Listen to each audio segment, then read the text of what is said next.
Deepali Chede and we are learning basics of English grammar series. Till now we have completed first, second, third and fourth lesson, and today we are going to start fifth lesson of this series, that is use of shall will and should would. तो shall will और should would ये भी auxiliary verbs ही है, यानी कि helping verbs ही है। अब हमें देखना है ये कहाँ कहाँ और कैसे कैसे यूज होते हैं। तो पहले हम देखते हैं shall और will को। सबसे पहला यूज होता है shall और will का to talk about future. This is the most important use of shall and will। जब हम फ्यूचर के बारे में बात करते हैं तो हम shall और will यूज करते हैं। ये हमने फर्स्ट लेसन में भी देखा था और उनसे कुछ एग्जाम्पल्स भी देखे थे। यहाँ हम इसे डिटेल में देखने वाले हैं।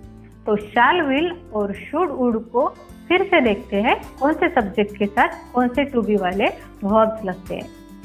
तो अगर I सब्जेक्ट है तो आप will या shall यूज कर सकते हो। we के सामने will या shall यूज कर सकते हो।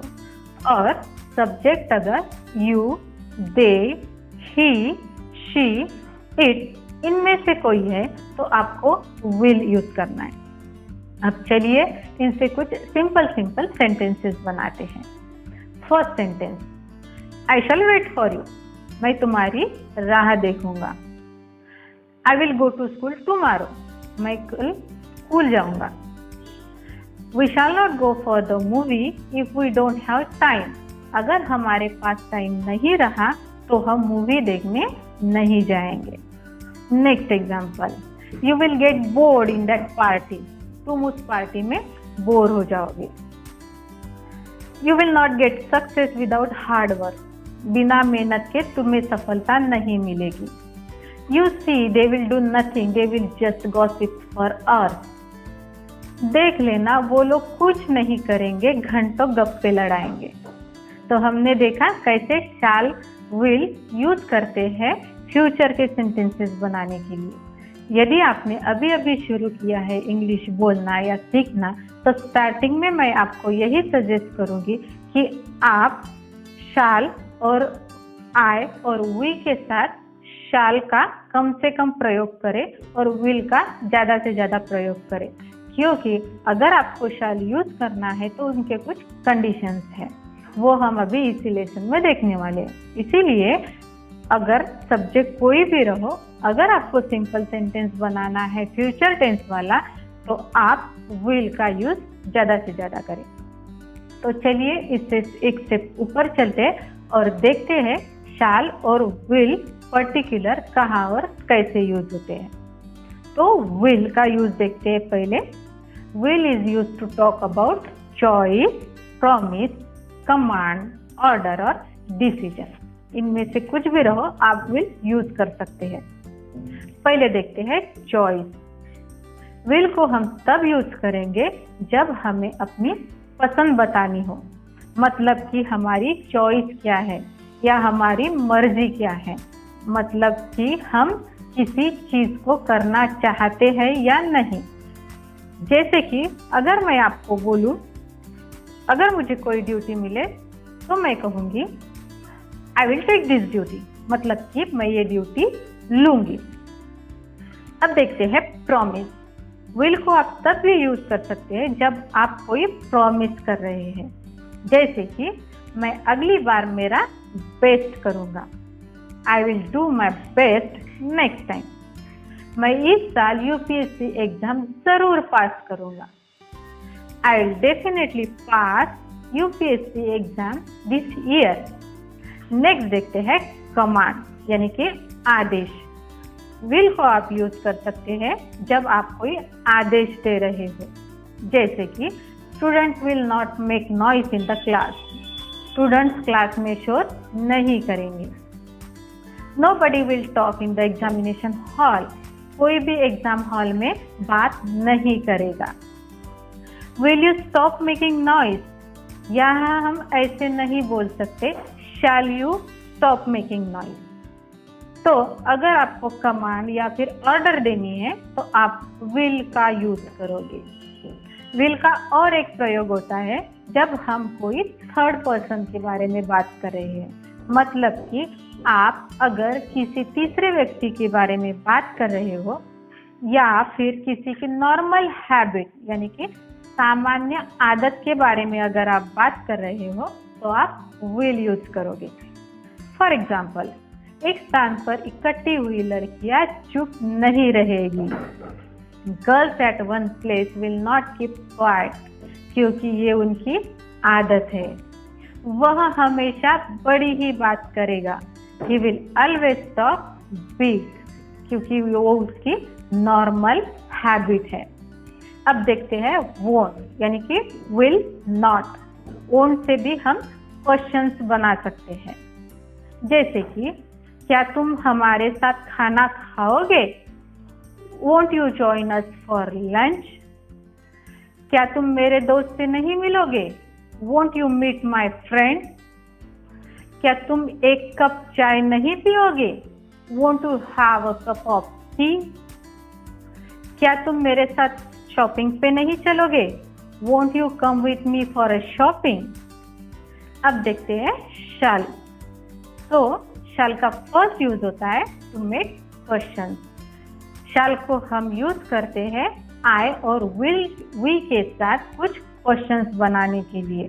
तो अगर हम किसी की इच्छा जानना चाहते हैं तो आप कहेंगे क्या मैं तुम्हारी इच्छा जान सकता हूँ?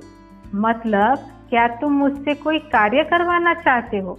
तो इस तरह के जो सवाल होते हैं उनमें हम शैल यूज कर सकते हैं। Let's see the example. क्या मैं तुम्हारे लिए एक गिलास पानी लाऊं? Shall I bring a glass of water for you? Next example. क्या मैं ये बैग यहाँ रख दूं? Shall I keep this bag here? क्या मैं टीवी बंद कर दूं? Shall I switch off the TV? क्या मैं उसके लिए कौन सा पेन खरीदूं? Which pen shall I buy for her? हम छुट्टियों में कहाँ जाएंगे? Where shall we go in holidays? क्या मैं आपके साथ चलूं? शैल आई कम विथ यू? शैल का दूसरा यूज होता है फॉर सजेशन।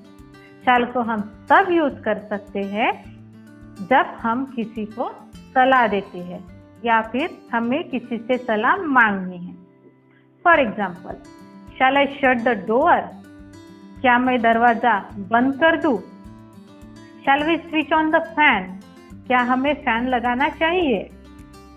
दूसरा यूज है शैल का टू ऑफर। शैल को हम तब यूज कर सकते हैं जब आप ऑफर यानी कि प्रस्ताव रख रहे हो। For example, shall we go for a picnic? क्या हम पिकनिक चले? यहाँ हम एक प्रस्ताव रख रहे हैं। शैल आई ड्राइव? क्या मैं गाड़ी चलाऊं? तो इन दोनों सेंटेंस में आप शुड का भी इस्तेमाल कर सकते हो और उनका मतलब भी सेम ही होगा। शुड का नेक्स्ट यूज है फॉर गिविंग और टेकिंग एडवाइस, यानी कि शुड हम तब यूज कर सकते हैं अगर हमें एडवाइस लेनी है या फिर किसी को एडवाइस देना है। फॉर एग्जाम्पल, जो सेंटेंस मैं आपको रोज बोलती हूँ, यू शुड प्रैक्टिस डेली, आपको रोज प्रैक्टिस करनी चाहिए। You should not waste your time, आपने टाइम वेस्ट नहीं करना चाहिए। Should I go? क्या मुझे जाना चाहिए? या आपने किसी से एडवाइस लिए, should I go. Next use है शुड का फॉर सपोजिशन, यानी कि अनुमान लगाना। एग्जाम्पल देखते हैं। If we go by this speed we should reach in time. यहाँ पे हम एक अनुमान लगा रहे हैं कि अगर हम इस स्पीड से चले तो हम टाइम पे पहुंच सकते हैं। Next, road should be less crowded today. यहाँ पे भी हम अनुमान लगा रहे हैं कि आज भीड़ कम होनी चाहिए। शुड का नेक्स्ट यूज है टू रिफ्यूज समथिंग और to show that you are annoyed और सरप्राइज अबाउट एनी इवेंट और सिचुएशन। किसी बात को मना करने के लिए और to show that you are annoyed, यानी कि किसी बात पर गुस्सा दिखाने के लिए या किसी बात पर सरप्राइज यानी कि आश्चर्य बताने के लिए, ये अगर सिचुएशन है तो इन सिचुएशन में आप शुड यूज कर सकते हो। जैसे कि अगर आपको बहुत गुस्सा आया तो आप गुस्से में बोलेंगे हाउ शुड आई नो, मुझे कैसे पता होगा। Next sentence, why should I help him, मैं उसकी मदद क्यों करूं।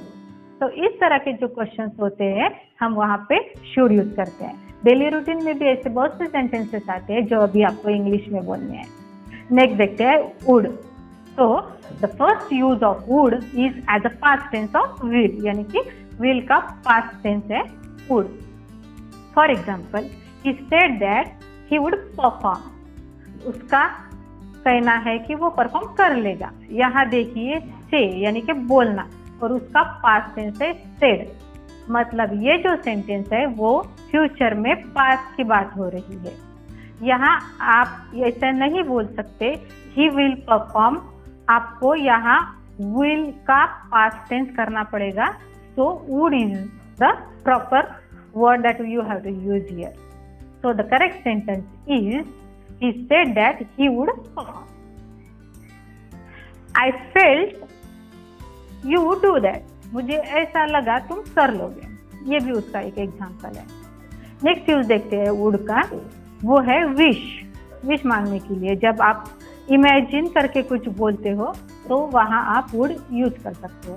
जैसे कि I wish you would be here, काश तुम यहाँ होते। I wish you would also, I would also go with you, काश मैं भी तुम्हारे साथ चलता। तो जैसे कि हमने देखा इमेजिन अगर हम कुछ करते हैं तो वुड का इस्तेमाल करते हैं। इसके और कुछ एग्जांपल्स देखते हैं। तुम छोटे बालों में अच्छे लगोगे, you would look better in short hair. यहाँ पे आप कुछ इमेजिन करके सेंटेंस बोल रहे हो। तुम ब्लैक पहनो, ब्लैक तुम्हें अच्छा लगेगा। You should wear black, black would suit you. You should speak English, English would suit you. Next use है would का to request। यहाँ पे would का past tense के साथ कोई रिलेशन नहीं है। जब आप किसी से रिक्वेस्ट करते हो तब आपको would यूज करना है। तो अब आप बोलोगे कि will भी तो रिक्वेस्ट के लिए यूज करते हैं, लेकिन जब आप would यूज करोगे तो आप ज़्यादा पोलाइट या स्वीट साउंड करोगे। जैसे कि कुड भी जब आप यूज करते हो तो आप बहुत पोलाइट और स्वीट साउंड करते हो। अब वुड में और कुड में क्या डिफरेंस है ये आप उस लेसन के साथ इस लेसन को कंपेयर करके देख लीजिएगा। अभी इससे हम कुछ एग्जांपल्स बनाते हैं। Would you shift a little, क्या थोड़ा सरक सकते हो। यहाँ आप विल भी यूज कर सकते हो, लेकिन अगर पैर से आपको आपकी बात मनवानी है तो आप वुड का इस्तेमाल कीजिए। Would you mind keeping quiet, क्या आप थोड़ी देर के लिए शांत रहेंगे। Would you do me a favour, would you try it. तो ये सब एग्जांपल्स हो गए वुड के। इस तरह से हमने देखा शैल विल और शुड वुड कैसे और कहाँ इस्तेमाल होते हैं। इसमें आपको यही बात याद रखनी है, अगर आपको फ्यूचर टेंस के लिए छोटे छोटे सेंटेंसेस बनाने हैं तो आप विल का इस्तेमाल कीजिए। So in this way we have completed our 5th lesson of this series, and as always I will say keep practicing. See you in the last lesson of this series, that is lesson number 6, tenses. Till then, have a great time. Thank you.